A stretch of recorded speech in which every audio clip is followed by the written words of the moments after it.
How's it going, everybody? Anthony Alfredo here, and today this is the long-awaited for highly demanded reaction video to my wreck at Kansas Speedway just 2 weeks ago in the NASCAR Xfinity Series. I was driving the number 21 Andy's Frozen Custard Chevrolet Camaro for Richard Childress Racing and got the door from it back there. That was one of the only body panels that wasn't ground off the car or torn off or completely destroyed, but it's a nice one to add to the collection.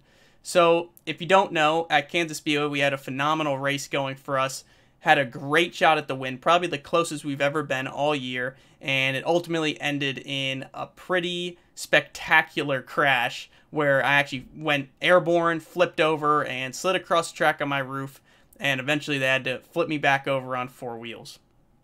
I'm going to answer some questions regarding it because not only did everyone want me to react to the video, but they had plenty of questions to ask. And as I'm streaming this, I actually see my good friend Blake just rated me with 59 people. So thank you for that. Mr. F4 Speed is his Twitch channel if you want to check him out. But we're going to react to this, and we're also going to answer any questions you may have regarding the crash. So I'm looking forward to doing that, and we're going to hop right into it. But first, I want to kind of highlight the race and how that went for us. It all started with us starting the race towards the tail of the field. I think we rolled off 25th, and I drove all the way up to 13th in the first 5 laps, and a caution came out. Then there was another caution on that restart, the lap 6 or 7. You know, we had a couple laps after the caution came out on lap 5.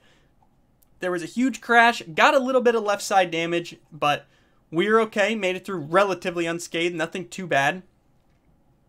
And after that, it was smooth sailing. We got up into the top 5, finished the first stage in 4th after starting 25th.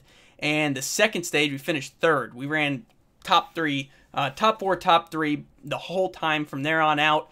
And later in the race, there was different pit strategy pulled by some cars that were running further back in the pack.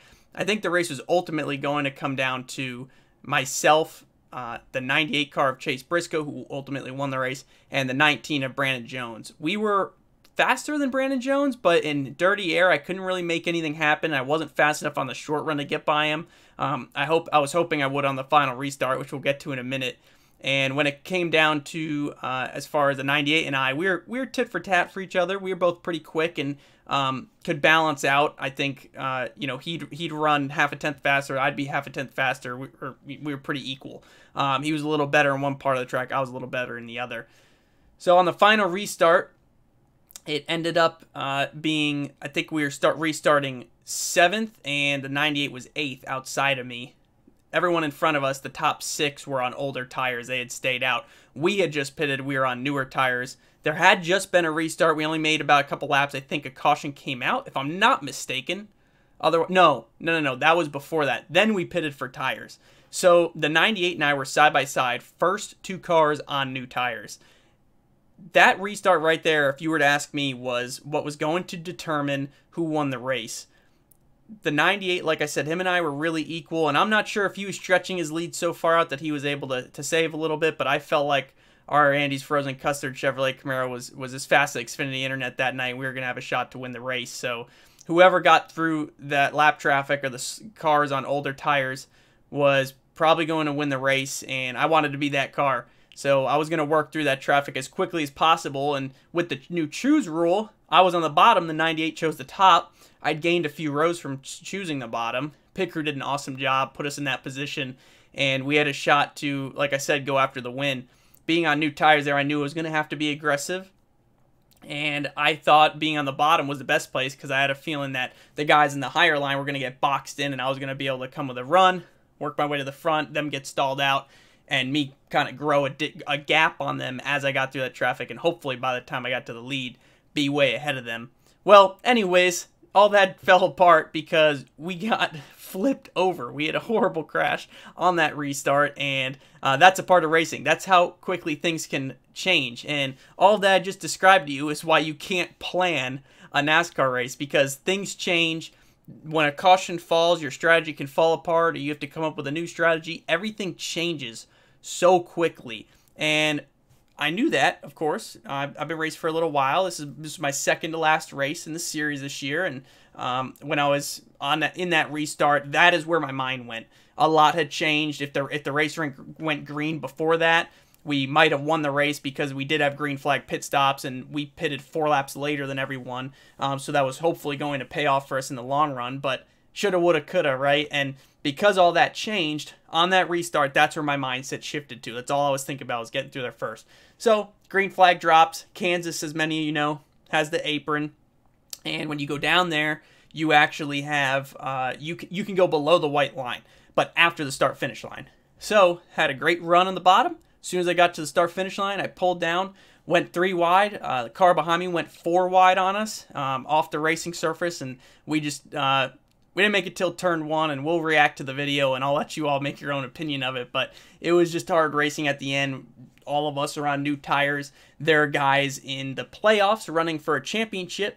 I am not one of those because I'm not running full-time in the series, so I'm ineligible. However, I am trying to get a win for my race team and myself because I'm racing for my career, and would love to do this full-time next year and have a job, right, to go compete for a championship. So it got pretty hectic. Things changed fast and literally got flipped upside down in a matter of seconds.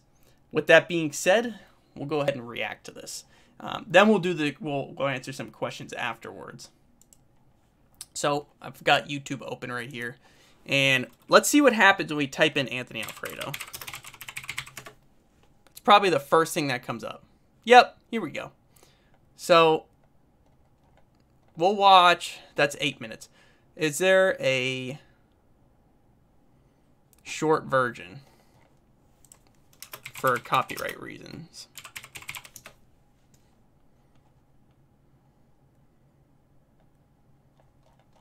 Okay, we'll just go with this one.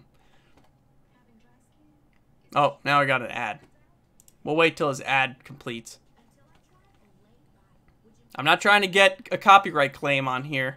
It's the last thing I want to happen. Should have had a visor cam. That would have been insane. If you guys got to see that, you'd flip. Hey, no pun intended. So we're going to go right here. And here we go. Let's react to this. This is me right there. You can see me right here. 3 wide bottom. Now we're 4 wide. And we'll just watch this. That was big. Right there, I was just so scared it was going to catch the tires and start barrel rolling. Thank goodness it didn't. And thank goodness I didn't get hit by another car that was sliding down the track. There's 3 things I was concerned about once it went on my roof. Starting a barrel roll, catching on fire, or getting hit by another car. Any one of those would have been very bad. And if 2 or all 3 of those happened at once, that would have been disastrous. But we'll go to another angle here. It took a while to get flipped over, but the safety crew did an incredible job. They got there so quickly and flipped me over so gingerly.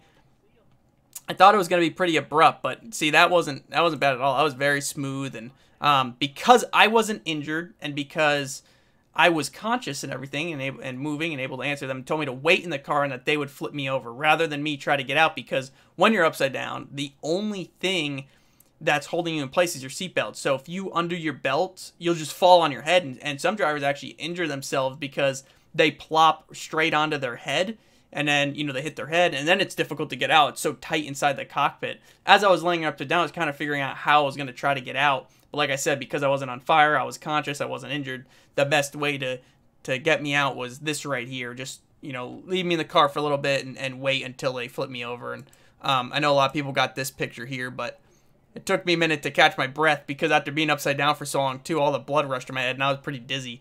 And I was just kind of in shock of it all. But right here, got out.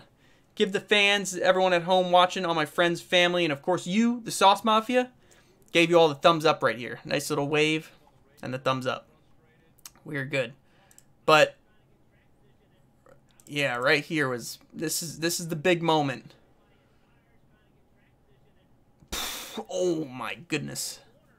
That was a huge hit. Like, watching it back, Like I didn't even like hit and roll or roll from like tire to tire or something like that. It was legit an impact roll. Like I hit so hard the car propelled into the air. That was unbelievable. Yeah, so we'll go back a little bit. So that's me. And then I go down. We're blocked down there trying to get back up. I'm on the track. Think I'm good. Nope. Ah! Boom!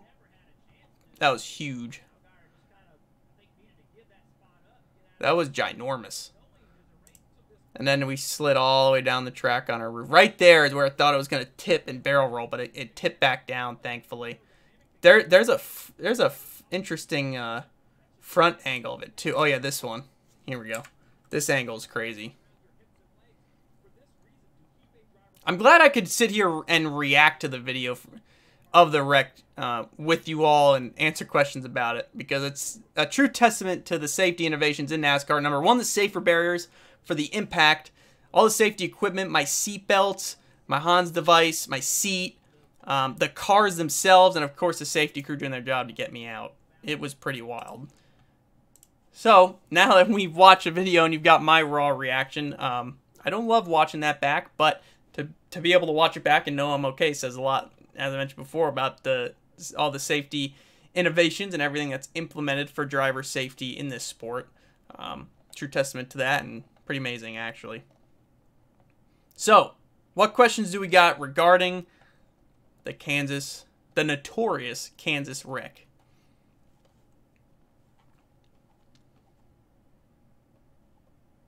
No, that car is gonzo. Hey, also, Dale Jr., if you want this car for the race car graveyard in your woods, we'd be happy to give it to you, because it's chilling out back, stripped, and it's either gonna disappear for good, or it could use a new home. So I'd love to have one of my cars in the graveyard, and I'm sure we'd be happy to find a home for it.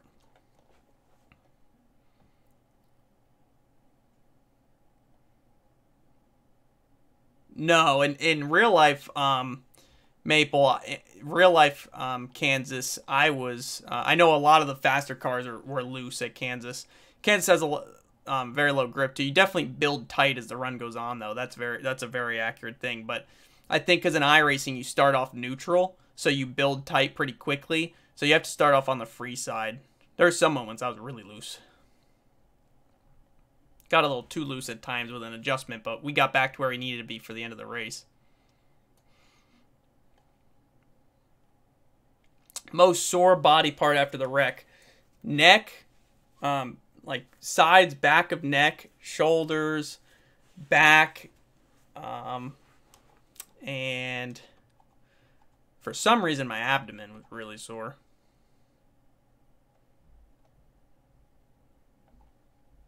How was I able to stay calm while hanging upside down? So it was definitely difficult to stay calm during that situation, but my spotter and crew chief, because we were all still on the radio, they were kind of talking to me and telling me to keep calm. And obviously I had adrenaline rushing too, and it's amazing what adrenaline does for you, because I was able to kind of, I was just kind of in shock, I guess, and didn't realize what was happening, so I was able to just kind of be as patient as possible till they got me out of there. It felt like a long time hanging there upside down for sure, especially with all the blood rushing in my head. But I knew that the safety crew was working as fast as they could while getting the job done properly, of course. So that I appreciate, and that's what kept me calm. I did shout out the Sauce Mafia in the interview, so I'm glad you guys appreciate that. I've been trying to do that more often, because there's so many of you, and I do appreciate every single one of you. All the kind comments on social media and all you come in the stream. It's hard to be able to acknowledge every single one personally, but I try to at least like comments, mention them, or respond, or however I can, just so everyone knows that I at least saw it and I appreciate it, because I'm grateful for all of you equally.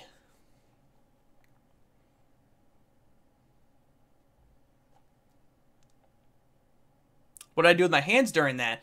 That's an interesting question. So two things. I kind of, right when I hit the wall, I just let go of the wheel just in time, I'm pretty sure, because I remember everything pretty vividly. I let go of the wheel just in time, which I'm glad I did, because I didn't even realize I got hit simultaneously from the side from the 18 car as I hit the wall head on. Both happened at the exact same time. So all that contact, not only head on, but you can break your wrists or your hands from the wheel snapping. So I'm glad I got my hands off. Yeah, my family and my girlfriend were definitely freaking out when they saw it. Especially because they weren't there at the track. Emily was in the suite, and they were able to let her see me when I got released from the infield care center. But my parents and family back home were definitely pretty stressed during that situation, and unfortunately, they shut the scanner off. For all of you who were listening on the NASCAR app, they shut it off for some reason. I guess maybe they do that when a bad wreck happens, just in case the driver's hurt or something. And people couldn't hear me responding on the radio because I was, of course, the team asked if I was okay, and I was responding. Thanks, Penguin Pride 87, for bringing your question back up from earlier. Thanks for saving it for now. What was going through your mind when you flipped?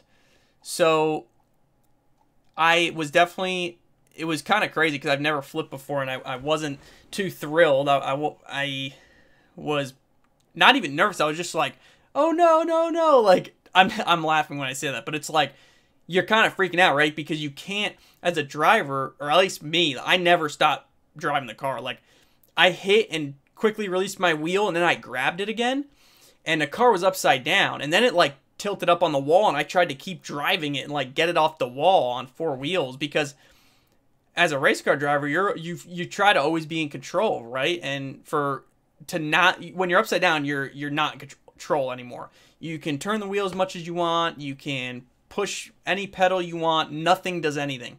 So it's pretty helpless feeling. You're just along for the ride, and you can't stop the car. You can't redirect the car. It's pretty wild, and not something I hope I ever experience again.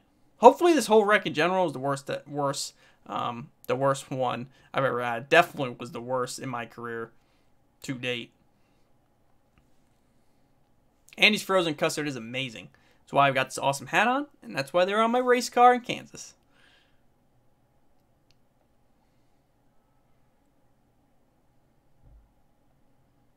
What does the Hans device do? So the Hans device goes around your neck. I actually wear a Simpson hybrid that does very similar thing, except it's got more of a triangular post, so it doesn't just protect your head forward and back, it protects it side to side.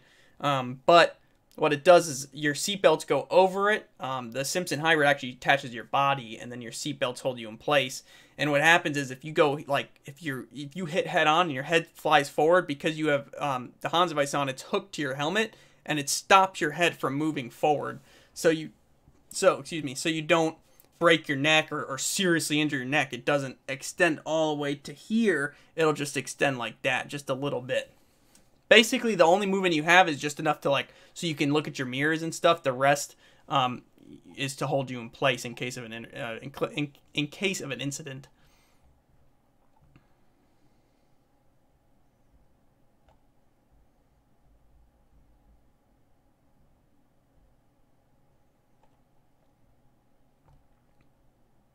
Yeah, so I run a carbon fiber seat by Sawbelt, and that seat's good through a lot. I mean, you usually don't have to replace it. And then there's a custom seat mold pour that fits your body like a glove. So if you haven't seen, check out my YouTube channel and look at, I actually will pull it up for you really quickly. We'll go right here.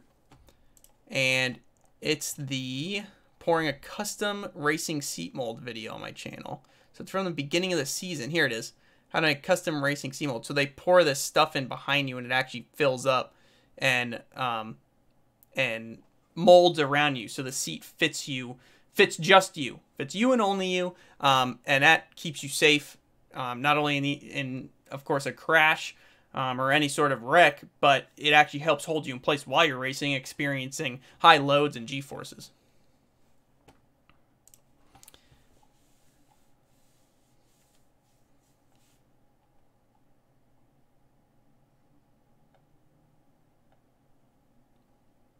Do you remember how loud it was during the wreck? I feel like you remember the sound of any traumatic experience you've had in your life. So with the helmet on and your ear molds in and the radio and all that stuff going on in the engine, I don't remember the sound. I think I might remember sliding on the roof, like the screeching and the scratching of the car grinding on the pavement. during the incident with the adrenaline rushing, and it happened so fast, and I was in race mode, I call it, that mindset I get in during a race. All those things prevented me from really feeling what had happened at the time. I was upside down on my roof for so long, and it kind of started to set in that, I think at that point I was just so panicked I was upside down I didn't even notice. And then when I got out of the car, I started noticing some things hurt, and then on the flight home I was kind of in pain. The next day I was definitely in pain, and the second day after I was in tremendous pain. Like the second day, it's like for some reason it's like weightlifting. It's always the second day that you feel the worst or the most sore.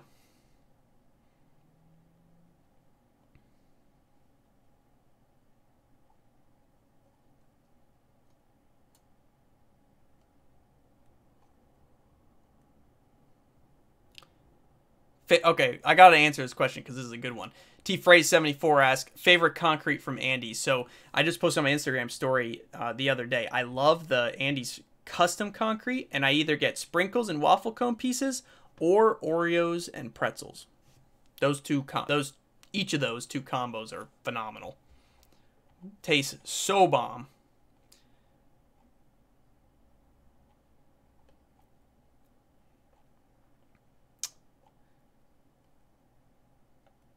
No concussion or whiplash, Chris.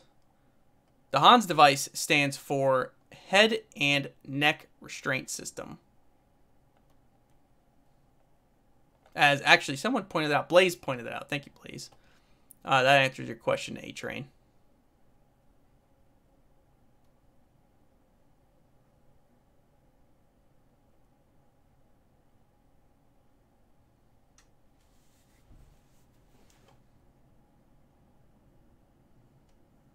I was just kind of an innocent bystander in that situation, Storm, so nothing I would have done differently, that's for sure.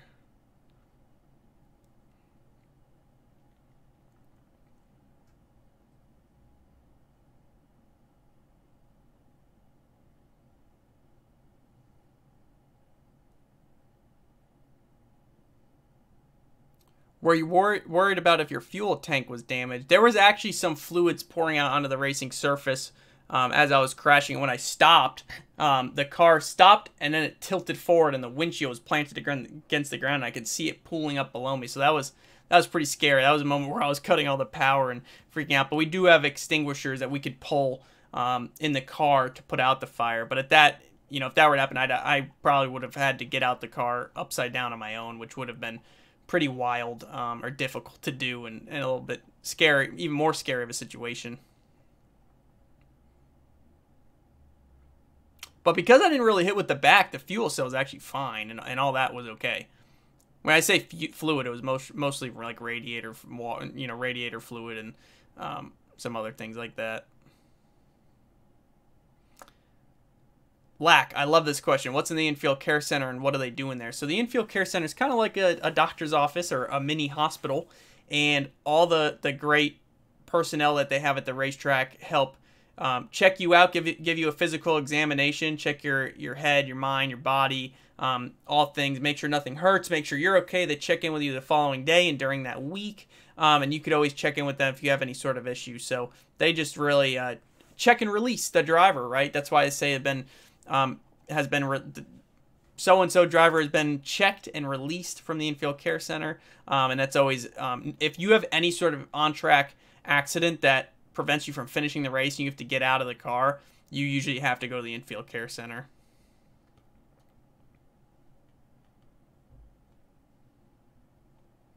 Yes, this door panel, the first one, the furthest from me, is the iRacing from the iRacing Chevy Camaro race at Homestead, and then the closest one is from the Kansas Flip, the Andy's Frozen Custard Machine. You can see the Pick 6 logo cut off on the side of the door, and the big 21 on there. As I mentioned before, it was one of the only body panels that wasn't totally destroyed.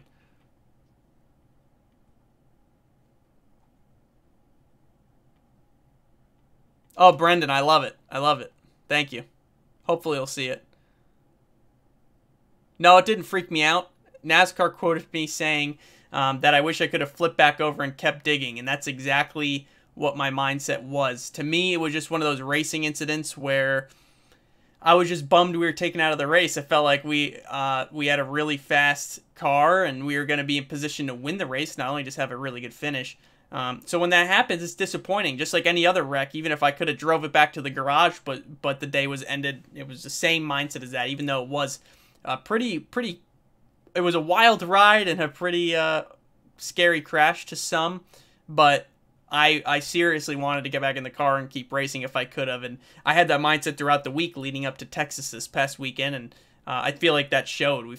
I ran top 3, and we scored my first top 3 finish, my career best finish in the NASCAR Xfinity Series. So to do that and rebound after a crash like that, I think shows it didn't really freak me out or scare me. And Tony Stewart actually mentioned that this week, how a lot of young drivers, are fast and have talent, and they haven't had a bad incident yet, and that usually proves what they're capable of and I guess how good they really are. That's what he said. I didn't even know about it. Someone told me that at the racetrack and mentioned that to me before the race, and I was like, wow, that's pretty interesting. Like, I don't feel like it messed me up. I guess we'll see. And of course, the day went well. So that was actually some questions the media asked me after the race, was how that stacked up, and related to Tony's statement.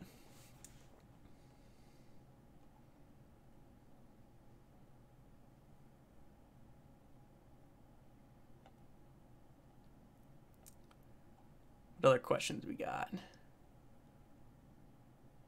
Did you think you were going to get hit while you were flipped? I didn't know. That was something, I wasn't sure what was going to happen. I was hoping I wouldn't, and fortunately I didn't.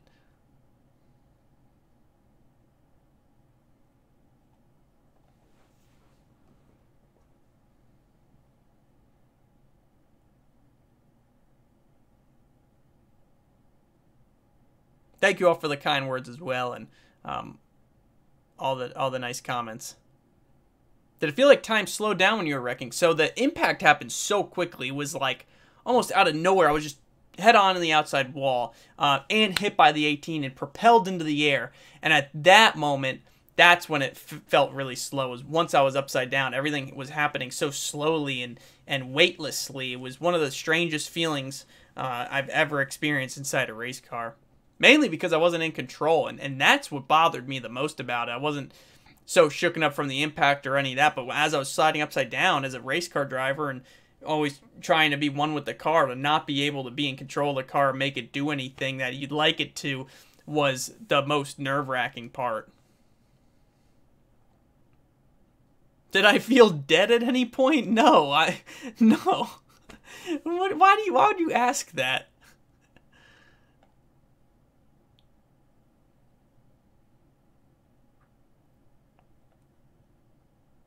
Thankfully not. Have you ever thought about selling or doing a giveaway parts of your car, like the door panels behind you? So, I actually have a small piece off of this door. It's part of the side skirt that I signed, and I'm about to do a giveaway with on Twitter. So, keep your eyes out for that.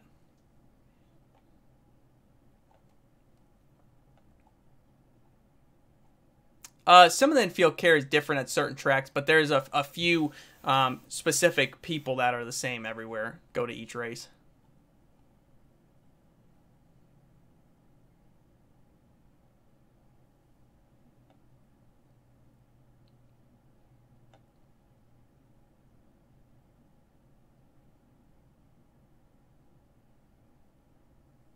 I would love to run full-time in the NASCAR Xfinity Series next year. That's what the goal is right now. That's what we're trying to work towards. All right, Flame Warrior, you redeem make me dab, so I got to do it. Did I miss any like hydrate or dab commands? All right, I got you. That was cringe. I had to do it though. I whatever a Twitch subscriber or follower or viewer asks of me, I got to do it. Well, not anything, but anything you can request in the stream. So those of you who are watching this on YouTube, you can, if you watch my live stream, you can request me to hydrate or do it, dab or whatever. There's some random things in there that are kind of funny. How did I feel about the car's performance before the wreck? This is a really good question, Zabel.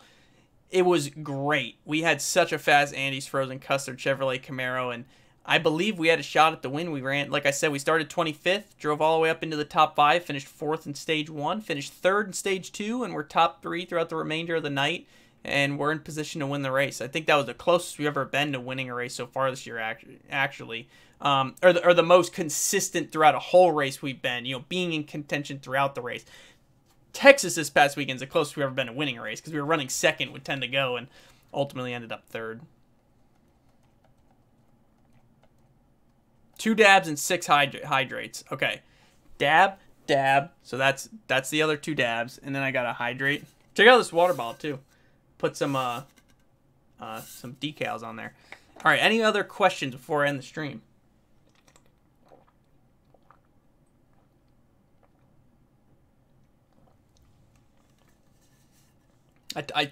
Each sip is 1 hydrate. Just letting you know that in advance.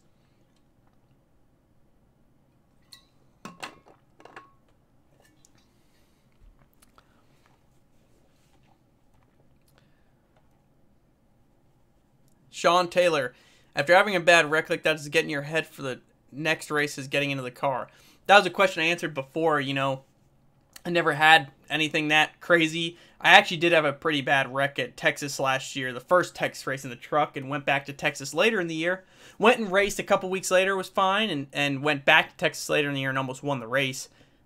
This wreck in particular was the worst of my career by far, and went back to the racetrack the next week, which was just this past Saturday, and scored a new career best finish. So I don't think it got in my head too much, if at all.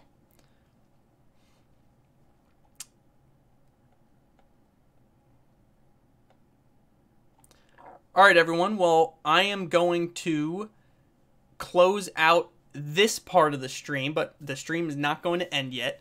But I want to thank you all for your questions and reacting to the Kansas wreck with me. Thank you all for the support. Thank you for everyone who checked in on me, not only after the race, but during the week as a whole. I really appreciate all that. That was super kind, and I did not expect that kind of support from not only my fans, my supporters, partners, family, friends, but people I didn't even know. That meant a lot to me, and that was really cool. So thank you for that. That's number 1. Thank you to the safety personnel. Thank you, God, for keeping me safe, my friends, my family, all of you, the Sauce Mafia, everyone who reached out for supporting me, and, of course, Safe Race Cars and NASCAR for everything they implement for safety. That is incredible what they've accomplished, because watching that wreck, if I saw that watching on the couch, I would have been very nervous and tensed up trying to hope that driver got out of the car, and to be a part of it and then look back at it and see that I was fine and got out of the car and we're just a little sore that week is an incredible testament to what's been accomplished in safety innovation in NASCAR. So thank you all for the questions. Thank you for tuning in. Thanks for reacting with me. And I'll see you all in the next video.